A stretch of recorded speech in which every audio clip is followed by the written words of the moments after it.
क्या आप सबको याद है कि 16 दिसंबर 2012 को देश की राजधानी दिल्ली में एक बहुत ही निंदनीय और हृदय विदारक घटना घटती है, जिसमें चलती बस में एक 22 वर्षीय लड़की के साथ सामूहिक बलात्कार किया जाता है, फिर उसकी हत्या कर दी जाती है, जिसे निर्भया केस के नाम से जाना जाता है। और पूरे देश में इस केस का जबरदस्त विरोध हुआ था।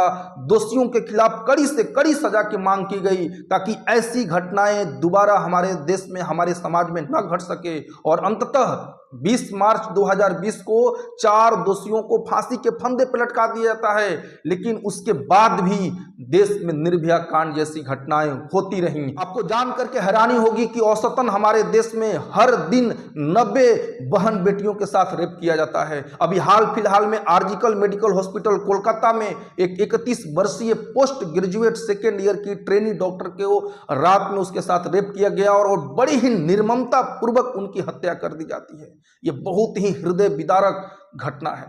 इस घटना की जितनी निंदा की जाए वो कम है, जितनी भर्त्सना की जाए वो कम है। और जो भी इसमें शामिल है उनको कड़ी से कड़ी सजा मिलनी ही चाहिए। लेकिन प्रश्न ये उठता है कि क्या दोषियों को फांसी के फंदे पे सिर्फ लटका देने से, उनके खिलाफ कड़ी से कड़ी सजा दे देने से ऐसी घटनाएं रुक जाएंगी? तो इसका आंसर है नहीं।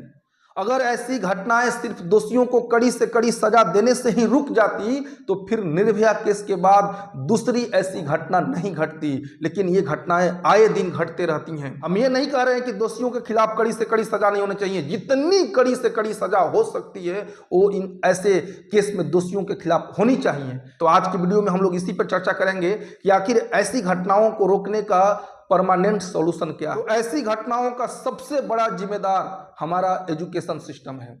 हमारी एजुकेशन सिस्टम इतना जर्जर है कि इसमें कहीं पर भी ऐसी शिक्षा नहीं दी जाती है कि हमें अपने अंदर मोरल एजुकेशन कैसे लाना है, मोरल वैल्यूज कैसे लानी है, स्पिरिचुअल वैल्यूज कैसे लानी है, कैसे अपने इंद्रियों को बस में करना है, कैसे ब्रह्मचर्य का पालन करना है, कैसे बहन बेटियों को आदर सम्मान के साथ देखना है। देखिए, जो रेप की घटनाएं होती है उसमें ऐसा नहीं कि सिर्फ अनपढ़ गंवार ही लोग होते हैं, बड़े बड़े पढ़े लिखे लोग होते हैं। जैसे अभी कोलकाता में जो ये घटना हुई और जो इसका मुख्य आरोपी है वो क्या है, पुलिस का सिविक वॉलंटियर है। ऐसा नहीं कि वो अनपढ़ गंवार व्यक्ति है। जो उसके प्रधानाचार्य हैं उस कॉलेज के, जिनके ऊपर ये व्यापक आरोप लगाया जा रहा है धांधली का, और बहुत सारे आरोप उन पर लग रहे हैं, हालांकि अभी उसकी जांच चल रही है।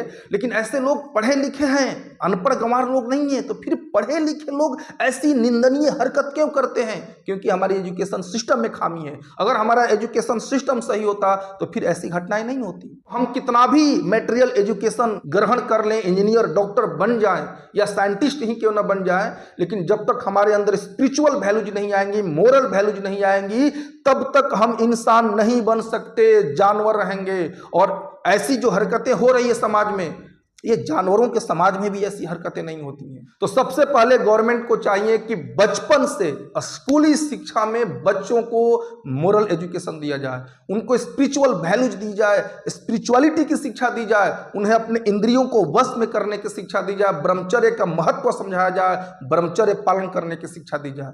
जब ऐसी शिक्षा दी जाएगी, बच्चों को भगवान की भक्ति से जोड़ा जाएगा, तब बड़े होकर के वो ऐसी निंदनीय घटना में कभी शामिल नहीं हो सकते। जो भगवान का भक्त है, जिसके अंदर स्पिरिचुअल वैल्यूज है, वो कभी ऐसी घटनाएं के बारे में सोच भी नहीं सकता है। लोग कहते हैं ना कि अरे इस्कॉन वाले ये प्रचार करते रहते हैं हरे कृष्ण हरे रामा, भक्ति करने से समाज का कल्याण कैसे होगा, भक्ति करने से समाज का विकास कैसे होगा। देखिए, जो भक्त है ना वो सबसे पहले कि किसी भी इलीगल कार्य में शामिल नहीं होता है, और ये रेप जैसी घिनौनी हरकत तो सोच भी नहीं सकते। तो अगर हम चाहते हैं कि हमारे समाज में रेप जैसी घटनाएं, मर्डर जैसी घटनाएं या कोई भी इलीगल कार्य न हो, पापपूर्ण कार्य न हो, तो इसके लिए हमें स्पिरिचुअल एजुकेशन देने की जरूरत है। स्कूल हो, कॉलेज हो, हर जगह स्पिरिचुअल एजुकेशन को कंपलसरी करना चाहिए। जैसे देखिए, ये जो हमारा शरीर है ये रथ की तरह है, जो इंद्रियां हैं वो घोड़ों की तरह हैं, मन लगाम है, बुद्धि सारथी है, और हम आत्मा इस रथ पे बैठे रथी हैं। तो अगर हम अपनी डेस्टिनेशन को प्राप्त करना चाहते हैं, अपने लक्ष्य को प्राप्त करना चाहते हैं, तो हमारी इंद्रियां, जो घोड़े रूपी इंद्रियां हैं, वो बस में होनी चाहिए। और इंद्रियों को बस में कौन करेगा? मन, क्योंकि वो लगाम है। और लगाम ही अगर बस में न रहे, मन ही बस में न रहे, तो फिर हमारी बुद्धि भ्रष्ट हो जाएगी।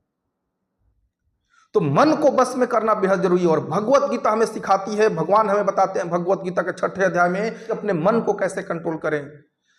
अपनी वाणी को कैसे कंट्रोल करें, अपने अंदर सहन शक्ति कैसे लाएं, सहिष्णुता कैसे लाएं, ये सारा ज्ञान भगवान भगवत गीता में बताया है। इसलिए बचपन से हमें अपने बच्चों को भगवत गीता पढ़ने की आदत डालनी चाहिए। हमें खुद भी पढ़ना चाहिए और अपने बच्चों को भी पढ़ाना चाहिए, और सरकार को भी चाहिए।